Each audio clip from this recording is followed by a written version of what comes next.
સ્વામિનારાયણ સાક્ષાત અક્ષર પુરુષોત્તમ સર્વેભ્યઃ પરમં શાંતિં આનંદં સુખમર્પયેત. શ્રી સ્વામિનારાયણ ભગવાનની જય. શ્રી અક્ષર પુરુષોત્તમ મહારાજની જય. શ્રી ગુણાતીતાનંદ સ્વામી મહારાજની જય. શ્રી પ્રમુખ સ્વામી મહારાજની જય. શ્રી મહંત સ્વામી મહારાજની જય. પ્રગટ ગુરુ હરિ પરમ પૂજ્ય મહંત સ્વામી મહારાજની આજ્ઞા અને આશીર્વાદથી આપણે બધાએ નિત્ય પ્રાતઃ કથાનો લાભ લઈ રહ્યા છીએ. આજે આપણા માટે જુલાઈ મહિનાની 20મી તારીખ અને શનિવારનો મહાપવિત્ર દિવસ છે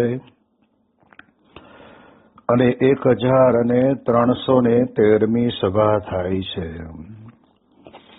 કહત હૈ સહજાનંદ એ વિષય ઉપર 964મો દિવસ થાય છે. ભગવાન સ્વામિનારાયણ ગરડા પ્રથમ પ્રકરણના 61ના વચનામૃતની અંદર આપણા જીવનની અંદર કામ, ક્રોધ, લોભ અને ભયના સમયની અંદર પણ આપણી ધીરજ ન ડગે એ પૂછાયેલા પ્રશ્નના ઉત્તરની અંદર મહારાજ એમ કહે છે કે હું દેહ નથી, હું આત્મા છું.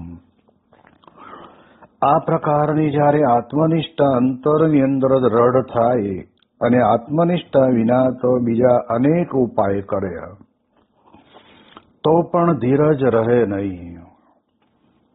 એ વિષય વિશે આપણે ગઈકાલના દિવસની અંદર થોડીક વાત કરી હતી. હવે આગળ આપણને આ જ વચનામૃતની અંદર સદગુરુ બ્રહ્માનંદ સ્વામી પોતે પ્રશ્ન પૂછે છે કે આત્મનિષ્ઠા હોય તે અંત સમયે કેટલી સહાય કરે. બધા પ્રશ્નો જ્યારે સાંભળીએ ને ત્યારે આપણને પ્રશ્ન પૂછનાર પરમહંસોના જીવનની અંદર આધ્યાત્મિકતા કેટલી વણાઈને પડી હશે એ આપણને અનુભવાય. બાકી આપણે તો કેવું છે કે આત્મનિષ્ઠાની વાતો કરીએ તો આપણે આત્મનિષ્ઠ રહેવા માટે થોડો ઘણો બને એટલો પ્રયત્ન કરીએ. પરંતુ અહીંયા બ્રહ્માનંદ સ્વામી એમ કહે છે કે જેને આત્મનિષ્ઠા અંતરની અંદર હોય એ અંત સમયે કેટલી સહાય કરે. કારણ કે આ બધા દોષોની સામે તો આપણે હું દેહ નથી એવી પ્રકારનો જે વિચાર આપણા અંતરની અંદર આવે અને એના કારણે કરીને આપણને કદાચ ધીરજ રહે. બાકીના તો મહારાજના જ પડે છે કે ગમે તેટલા ઉપાય કરે તો પણ ધીરજ રહેવી બહુ મુશ્કેલ છે. પણ આત્મનિષ્ઠા અંતકાળે જ્યારે અંતકાળ આવીને ઉભો રહ્યો છે ત્યારે શરીરની અંદર ભિન્ન ભિન્ન પ્રકારના નાના મોટા દર્દ થયા હોય અને તે વખતના સમયની અંદર અંતકાળ એટલે કે હવે આપણે ઘડીઓ ગણાય છે. તે વખતના સમયની અંદર આત્મનિષ્ઠા કેટલો આપણને સહકાર આપે. આવો એક અદ્ભુત પ્રશ્ન સદગુરુ બ્રહ્માનંદ સ્વામીએ પૂછ્યો. તે મહારાજ બહુ સરસ જવાબ આપે છે. મહારાજ કહે છે કે જેમ નદી તરવી હોય તો ત્યાં તેને તરતા આવડતું હોય એ તરી જાય અને જેને તરતા ન આવડતું હોય તે ઊભો થઈ રહે. સરસ મજાની વાત કરતા કહે છે કે મહારાજ કહે છે કે જેમ કોઈ નદી તરવી હોય તો જેને તરતા આવડતું હોય એ તરી જાય અને જેને તરતા ન આવડતું હોય તો એને તો ઊભું જ રહેવાનું. અને એમાંય પણ પાણીનો પ્રચંડ પ્રવાહ પણ એને ભયભીત કરતો જ હોય, એટલે આવડતું તો નથી જ.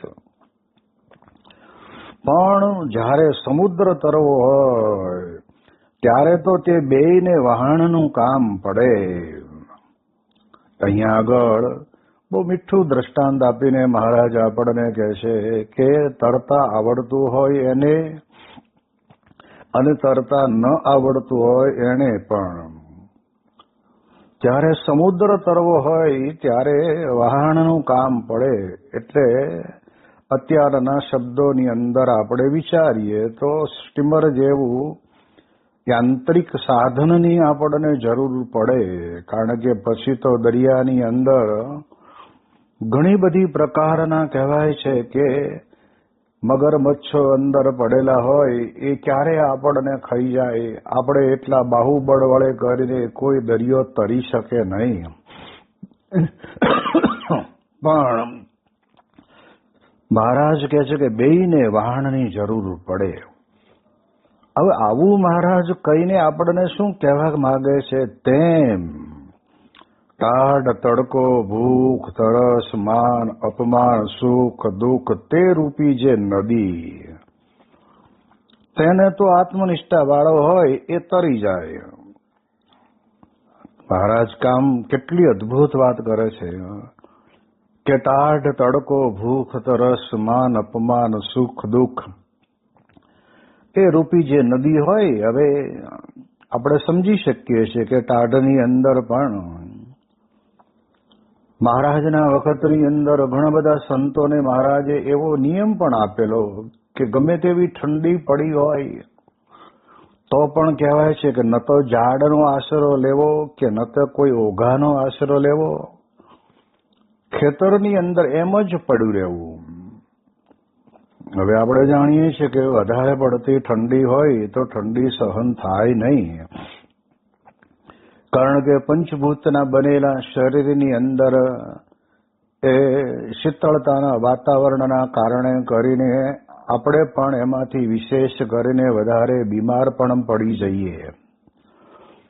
પછી મહારાજ આગળ વાત કરે છે કે તડકો, તડકાને પણ લોકો સહન કરે છે, નથી કરતા એવું નહીં, પણ એની અંદર એક જ વિચાર, ત્યાં આગળ એને આત્મનિષ્ઠા નથી.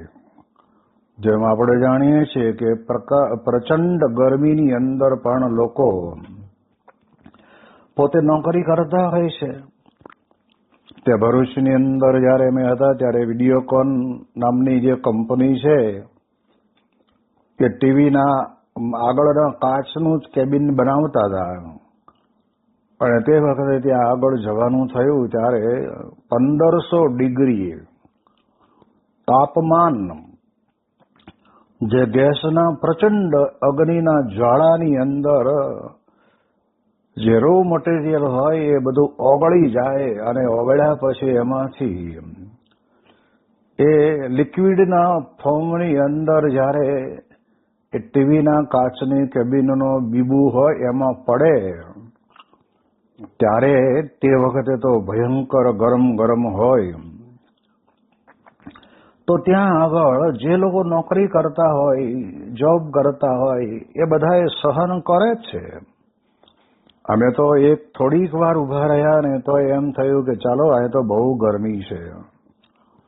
જ્યારે સૂર્યનારાયણના પ્રકોપની અંદર પણ જ્યારે આપણે જાણીએ ત્યારે દુનિયાભરની અંદર દરેક વ્યક્તિ પોતે એ તડકાને પણ સહન કરે, પણ સ્વાર્થને લીધે, એ કઈ આત્મનિષ્ઠાના કારણે કરીને એ પોતે સહન નથી કરતા.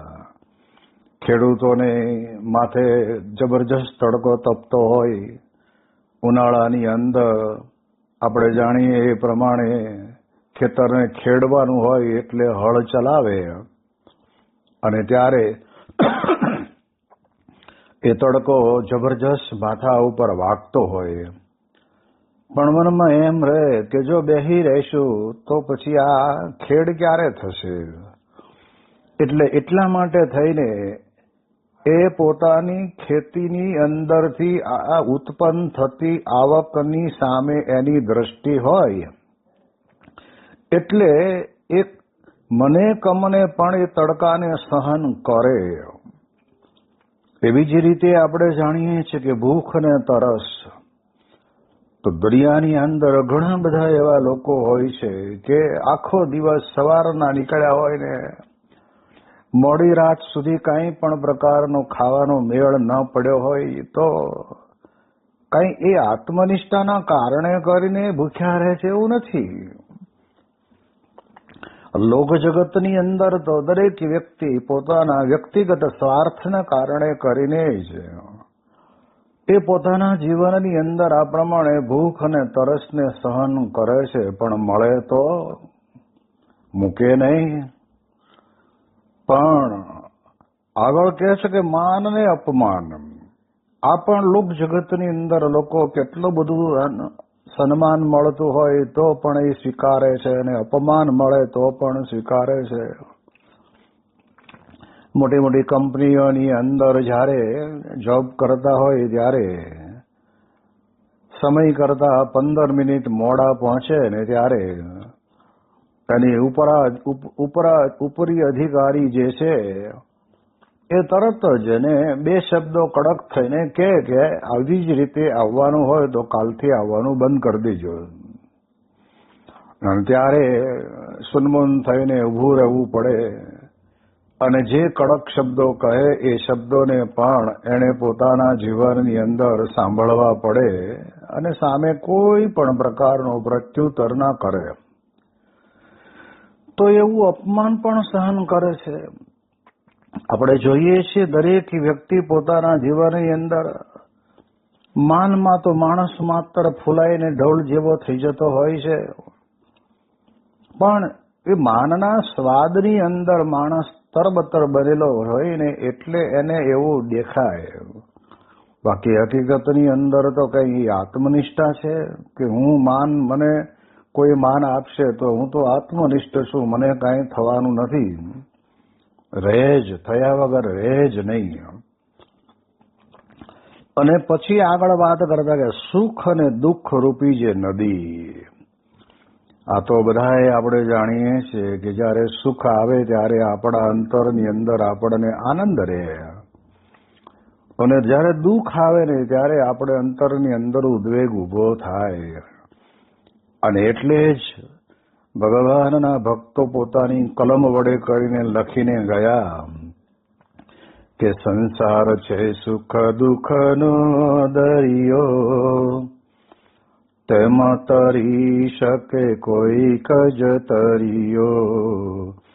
સંસાર છે સુખ દુઃખનો દરિયો, તેમાં તરી શકે કોઈક જ તરિયો. સંત સમાગમ કરીને મનને મારીએ રે, કે રૂડું સ્વામિનારાયણ નામ નિત્ય સંભાળીએ રે. તો આપણે જે કંઈ વાત કરી લોક જગતની અંદર લોકો પોતે ટાઢ તડકો ભૂખ તરસ માન અપમાન સુખ દુઃખ સહન કરે છે, પણ અંતરની અંદર એટલું કે મારે મારા ઘરનો પરિવારનો વ્યવહાર ચલાવવાનો છે. એટલે આ બધી જ પ્રકારના દુઃખ ભલે કદાચ આવે તો એ દુઃખને પણ સહન કરે, પણ એમાં આત્મનિષ્ઠા નથી આવતી. આત્મનિષ્ઠા વાળો જે વ્યક્તિ છે તો એ તો પોતે એમ જ વિચાર કરે કે ટાઢ તડકો ભૂખ તરસ સુખ દુઃખ જે કંઈ છે માન અપમાન એ બધું તો દેહને છે, હું તો આત્મા છું. અને જયારે એવી આત્મારૂપણાની વાત અંતરની અંદર બેઠી હોય ત્યારે મહારાજના વખતના પરમહંસો બધાએ મહારાજના વચને કરીને આત્મનિષ્ઠ બનેલા અને એના કારણે કરીને ગમે તેવા નાના મોટા માન અપમાન સન્માન થાય કે અપમાન કરે, સન્માન તો ભાગ્યે જ મળે પણ અપમાન તો થાય ને થાય, પણ તે વખતે વિચાર કરે કે ભાઈ એ તો દેહને છે, આત્માને શું. એવી રીતે આત્મનિષ્ઠા વાળો હોય એ આવી જે કઈ નાની મોટી નદીઓ છે ને એને તરી જાય. પણ જેને કહેવાય ને કે મૃત્યુ સમય તો સમુદ્ર જેવો છે. મહારાજ આપણા જેવા ગામડાના લોકોને પણ બહુ સરળતાથી સમજાઈ જાય એવી રીતે આપણને અદ્ભુત વાત કરીને કહે છે કે મૃત્યુ સમય તો સમુદ્ર જેવો છે. આપણે જાણીએ છીએ કે માતાના ગર્ભની અંદર હતા ત્યારે બહુ દુઃખી હતા, પણ ભગવાને એવું કાર્ય કર્યું છે ને કે એ દુઃખની વિસ્મૃતિ કરાવી દે છે, એટલે જન્મ લીધા પછી એ દુઃખ આપણને યાદ આવતું નથી. અને અંતકાળ કહેતા કે જ્યારે મૃત્યુ સમય છે એ એવો છે કે જેની અંદર આપણે બહુ જ દુઃખી થતા હોઈએ, પણ એ આપણે કોઈને કહી શકતા નથી. હવે એ બેની વચમાં આપણે રહેવાનું છે. તો મહારાજ અહીંયા કહે છે કે મૃત્યુ કાળ તો એવો છે ને કે સમુદ્ર જેવો, તો ત્યાં એને આત્મનિષ્ઠા કામ નહીં આવે. હા, જરૂર અક્ષરધામમાં જવા માટે થઈને એને પહેલેથી જ નક્કી કરવું પડે કે અક્ષરમ અહમ પુરુષોત્તમ દાસોસ્મી. અક્ષર એવો હું પુરુષોત્તમ નારાયણનો દાસ છું. એટલે પૂજ્ય વિવેક સાગર સ્વામી બે ભાગની અંદર આપણને એ કથા વાર્તા દ્વારા સમજાવીને કહે છે કે અક્ષરમ અહમ. જો અક્ષર રૂપ બને તો પછી કહે છે કે એને બીજો વાંધો આવે નહીં.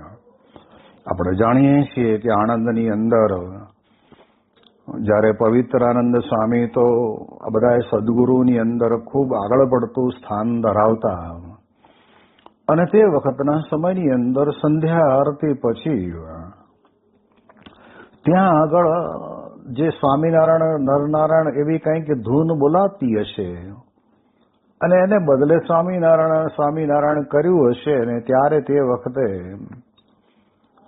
એ પવિત્રાનંદ સ્વામીને બહુ લાગી આવ્યું કે આજકાલના આવેલા છોકરાઓ કઈ સમજતા નથી. મહારાજના વખતથી ચાલી આવતી આ પ્રથાને બધી બદલી નાખી અને અપમાન જેવું લાગ્યું. એટલે થોડુંક કહ્યું, અને ત્યારે તે વખતે બધા નવા સંતો હતા. એ સંતોએ એટલું જ કીધું કે હવે તો મૂકો. અને આ કહેશે ને કે ઊંટ મરવાનું થાય ત્યારે મારવાડ હામું ધ્યાન દે, એમ કીધું ને એટલે લાગી આવ્યું. ભલે મહારાજના વખતથી સાધુ થઈને રહ્યા હતા અને વળી પાછું સદગુરુ પણ હતા, પરંતુ આત્મનિષ્ઠા બરાબર દ્રઢ નહોતી થઈ. કારણ કે અક્ષરમ અહમ જ્યાં સુધી નથી મનાયું ત્યાં સુધી તો માન અપમાન લાગવાના જ છે. અને તરત જ એમને મનમાં એટલું બધું જબરજસ્ત લાગી આવ્યું. જેમ સંતો વાત કરે છે ને કે હાથ ઉપર ગમે ત્યાં આગળ ઉકળતા તેલના છાંટા પડ્યા હોય તો આપણે દાઝ્યા કહેવાય, અને એના કારણે કરીને હાથ ઉપર ગમે ત્યાં છાંટા પડ્યા હોય ત્યાં ફોલ્લા ઉપસી આવે અને અંદર એવી બળતરા થાય. જૂના જમાનાની રીત પ્રમાણે લોકો એવું બને ને ત્યારે કંઈક છાશની અંદર કહેવાય છે કે થોડી વાર હાથ રાખી મૂકે એટલે ઠંડક હોય, અને થોડું ઘણું પણ છાશની અંદર માખણ કંઈકનો ભાગ રહ્યો હોય એટલે એ થોડુંક નરમ, એ ગરમી લાગી ગઈ છે અને થોડુંક નરમ કરે. એમ બળતરા અંતરમાં થઈ હોય ને તો એટલે કે દાઝેલાને તો કદાચ બર્નોલ ટ્યુબ લગાવો તો થોડીક રાહત રહે, પણ અંદર દાઝેલાને આજકાલના આવેલાને મને કહી ગયા. અને એવા સમયની અંદર એમને બહુ લાગી આવ્યું એટલે કે ચાલો હવે અહીં રહેવું નથી. ગાડું જોડાવીને તરત જ ત્યાંથી આણંદથી વડતાલ પહોંચી ગયા. પણ બળતરા તો અંદર હતી ને, એટલે અંદરની બળતરાનો ઉપાય તો બહુ જુદો છે. આ ક્યાં કોઈને સમજાય એવું છે. અને એટલે ધીરે રહીને એના સેવકને કીધું કે જો ભાઈ સભા મંડપમાં કોઈ સાધુ કે પાર્ષદ વાળા કોઈ કથા કરતા હોય તો બોલાવી લાવો, તો આપણે થોડી મને વાતો કરે ને તો કંઈક અંતરમાં શાંતિ થાય. આ રસ્તો તો પાછો એમને ખબર હતો, પણ પોતે અક્ષર છું એવું જ્યાં સુધી નહીં મનાય ને ત્યાં સુધી પોતાની રીતે પોતાના બળતરાના ઉકેલને એ લાવી શકશે નહીં. અને એમને વાંધો એ જ હતો કે ભગતજી મહારાજ પોતે ગુણાતીતાનંદ સ્વામી અક્ષર બ્રહ્મ છે એમ કહે છે, માટે એને વિમુખ કરો. વિમુખ કરવા પડ્યા, વિમુખ થયા પણ ખરા, પણ એ પોતે અક્ષર બ્રહ્મ રૂપ બનેલા હતા ને એટલે એમને તો એ મહારાજની જોડે સન્મુખ હતા. અને ત્યારે તે વખતે સેવકે કહ્યું કે બીજું તો કોઈ નથી, પણ મહુવા વાળા પ્રાગજી ભગત પોતે વાતો કરે છે, તો કે એને બોલાવો. હવે જયારે જરૂર પડે ને ત્યારે જેની સાથે વેર બુદ્ધિ હોય ને એની પણ આપણે દવા લઈએ, કારણ કે એના સિવાય બીજો કોઈ આરો નથી, ઉપાય નથી. અને એના કારણે કરીને ત્યાં આગળ ભગતજી મહારાજને બોલાવ્યા. અને પછી તો ભગતજી મહારાજે આ જ વાત કરી કે સ્વામી અમે એટલે જ ઢોલ ટીપીને ક્યારું ના કહેતા હતા કે આ બેઠો એ અક્ષર છે, સૂતું એ અક્ષર છે. જ્યાં સુધી બ્રહ્મરૂપ ન બનીએ ને ત્યાં સુધી દેહના ભાવ આપણને નડવાના.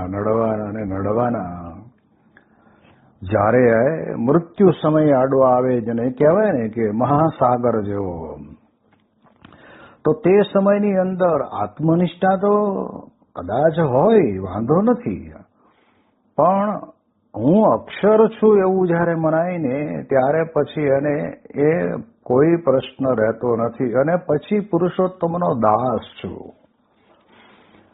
દાસપણું એટલે ભગવાનની સંપૂર્ણ શરણાગતિ. લેશ માત્ર ભગવાન કે ભગવાનના સંતના કાર્ય, વચન કે ક્રિયાની અંદર આપણને લેશ માત્ર મનુષ્ય ભાવ આવે જ નહીં. અને એટલે જ ભગવાન કૃષ્ણ પરમાત્માએ કહ્યું છે કે જન્મ કર્મ ચમે દિવ્યમ એવમ યો વેત્તિ તત્વતઃ ત્યક્ત્વા દેહમ પુનર્જન્મ નેતિ મામેતિ સૌર્જુન. જન્મ અને કર્મ છે ભગવાન અને સત્પુરુષના દિવ્ય છે એવું ક્યારે મનાય? તો એ મનાય તો કહેવાય છે કે પછી એને મરીને કઈ ફરીને બીજો દેહ લેવો પડે એવું નથી, એ ભગવાનના ધામને જ પામે. એટલે ભગતજી મહારાજે આ પ્રકારની અદ્ભુત વાત કરી કે હું દેહ કીધું આપણને, તો દેહને કીધું છે. આપણે દેહ ક્યાં છીએ? આપણે તો આત્મા છીએ. આ પ્રકારની ભગતજી મહારાજે બહુ સારી પેઠે એમને સમજાવી, એને વાત કરી, પણ પછી એમને શાંતિ થઈ. બાકી ભગતજી મહારાજે એક વખત તો એમને કહી દીધેલું કે સ્વામી જ્યાં સુધી અક્ષર બ્રહ્મ ગુણાતીતાનંદ સ્વામીને અક્ષર બ્રહ્મ નહીં માનીએ ત્યાં સુધી અંતરની અંદર અધૂરપ રહેવાની. અને એવા અક્ષર બ્રહ્મને જ્યાં સુધી ન સેવીએ ત્યાં સુધી આપણે પણ અધૂરપ. કદાચ કોઈક માનતું હોય પણ સેવે નહીં એવું નહીં. પોતાના જીવનની અંદર આ વાત બરાબર દ્રઢ કરીને રાખવી જોઈએ.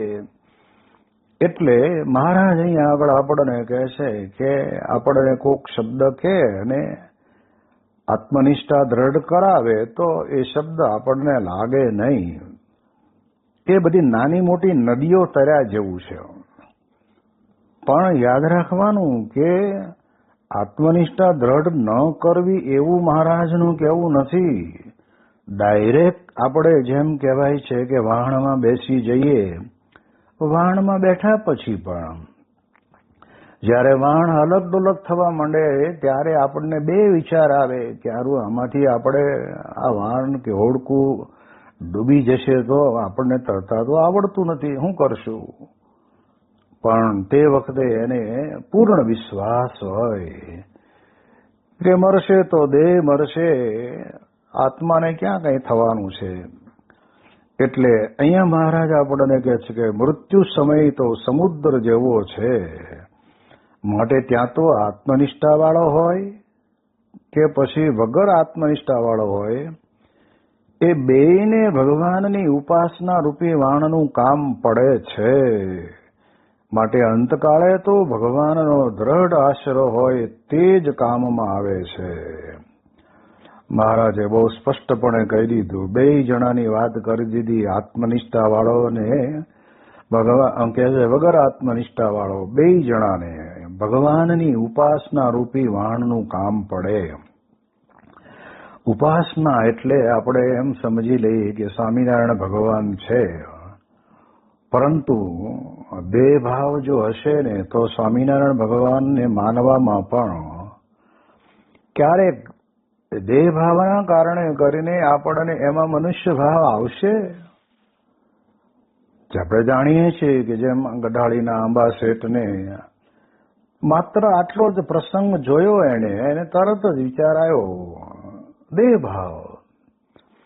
પણ મુક્તાનંદ સ્વામી એટલું જ કીધું કે પુરુષોત્તમ નારાયણની દ્રષ્ટિની અંદર તો આ લોકના મનુષ્ય ને સ્ત્રી પુરુષ બંને જણા ઢીંગલા ને ઢીંગલી છે, એમને તો કોઈ પણ પ્રકારનો એમાં કોઈ ભાવ જાગે એવો નથી. અને આપણે જોઈએ ને કૃષ્ણ ભગવાનને 16,108 પટરાણીઓ હતી, અને છતાંય આજે વિશ્વ આખું દુનિયા ભજન કરે છે. ભગવાન છે, ભગવાનને કોઈ પણ પ્રકારનો આવું બંધન નથી. એટલે એમના કર્મ કે એમના કાર્ય કે પછી જે કંઈ કરે એમાં મનુષ્ય ભાવ ન આવવો જોઈએ, અને ન આવે એના માટે ઉપાસના, ભગવાનની ઉપાસના એટલે હું અક્ષર છું અને પુરુષોત્તમનો દાસ છું. આ વાત બરાબર સ્પષ્ટપણે સમજવાની ગુરુવરી મહંત સ્વામી મહારાજે પુનાની અંદર જયારે પ્રતિષ્ઠા થઈ ત્યારે તે વખતના સમયમાં સ્વામી બોલેલા કે લોકોને મનમાં એમ કે આપણે 4 ચરણની ઉપાસના કરીએ છીએ, પણ આપણે 4 ચરણની ઉપાસના કરતા નથી. આપણે 2 જ ચરણની ઉપાસના કરીએ છીએ. ભગવાન પરબ્રહ્મ પુરુષોત્તમ નારાયણની આપણે ઉપાસના છે, પણ એ ઉપાસ્ય ઈષ્ટદેવની ઉપાસના કરવા માટે થઈને આપણને કોઈ પણ પ્રકારનું વિઘ્ન આડું આવીને ઊભું ન રહે એટલા માટે દેહ ભાવને ભૂલી જઈને આત્મભાવ, બ્રહ્મભાવ, અક્ષરપણાનો ભાવ લાવીને ભક્તિ કરવાની. અને એટલે જ મહારાજ લોયાના 12ના વચનામૃતમાં કહે છે કે અક્ષરના એક રૂવાડે અનંત કોટી બ્રહ્માંડ ઉડતા ફરે એવું ધામરૂપી અક્ષર રૂપ થઈને પોતે પુરુષોત્તમ નારાયણની ભક્તિ કરે તો એને ઉત્તમ નિર્વિકલ્પ નિશ્ચય વાળો ભગવદ ભક્ત કહીએ. મહારાજના જ વચનો છે. એટલે એટલા માટે ઉપાસના એટલે આપણે એટલું સમજી લેવાનું, ઉપવત્તા આસન, ઉપ કહેતા નજીક, ભગવાનની નજીક જવા માટે અક્ષર રૂપ બનવું અતિ આવશ્યક છે. એકલી ભગવાન સ્વામિનારાયણની ઉપાસના કરીએ, કહેતા કે ભજન કરે એની ના નથી, પણ જ્યારે કંઈક આવો પ્રશ્ન આવીને ઉભો રહે ને ત્યારે અંતરની અંદર લાગી આવે. જેમ પૂર્ણાનંદ સ્વામી પોતે કેટલું સારું ગાઈ શકતા, અને તે વખતે મહારાજ સભા કરીને બેઠેલા, અને ત્યારે તે વખતે પૂર્ણાનંદ સ્વામી આવે છે, અને ત્યારે તે વખતે એમણે વિચાર્યું કે મારું કંઈક આસન મારે બેસવું ક્યાં. એટલે થોડી વાર ઉભા રહ્યા, જ્યાં જગ્યા મળી ત્યાં બેસી ગયા હોત તો શું વાંધો હતો, પણ એને બદલે ઉભા રહ્યા. અને ત્યારે મહારાજે ધીરે રહીને કીધું કે મૂર્તિમાન માન કોઈએ જોયું છે? એટલે બધાએ વિચાર કરે કે મહારાજ એવું તો કઈ ખબર પડે નહીં. અને બધા આજુબાજુ જોવા માંડ્યા. ત્યારે મહારાજે કીધું કે આ જો ઉભા એ પૂર્ણાનંદ મૂર્તિમાન માનનું સ્વરૂપ. હવે સાધુ થઈને આ તો બધું મૂકવાનું છે. એ માન મૂકે તો અંતરની અંદર આનંદ આવે. એટલે બ્રહ્મરૂપ બને ને તો માન મુકાય, બાકી એના વગર માન મુકાય એવું છે નહીં. એટલે મહારાજ આપણને આ વચનામૃતની અંદર ઉપાસનાની જે વાત કરે છે એની વિશેષ વાતો આપણે આવતીકાલે કરીશું. શ્રી સ્વામિનારાયણ ભગવાનની જય.